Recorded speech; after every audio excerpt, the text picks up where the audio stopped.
Ndabashimira kuba munteze amatwi. Nitwa Dizzyboy. Guys, ngufitiye amakuru meza cyane agiye atandukanye arimo kugenda acaracara hano mu bitangazamakuru bya hano mu Rwanda ndetse no mu Burundi ndetse muri East Africa yose.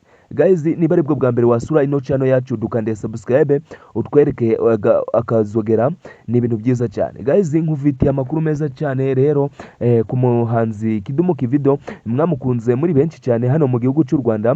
Umuhanzi Kidum Kibido, umwe mu bahanzi bakunzwe cyane ku rwego mpuzamahanga, yatangaje ko yageraga mu Burundi bakamuha abasirikare bo kumurinda, ariko yabiretse kuko yahisemo kwiyorosha no kwiyicisha bugufi, kuko yasanze bimuha amahoro, kuko yasanze nta mpamvu yo kwirengagiza ngo wigire igitangaza hano muri sinema muri rusange. Nayo magambo umuhanzi Kidum Kibido yaje kuba ashyira ku rukuta rwe rwa Instagram. Andi makuru mwayasanga ku kinyamakuru Urumuri TV 250. Nje nitwa Dizzyboy, mudukande subscribe, mudukundisha abantu benshi cyane.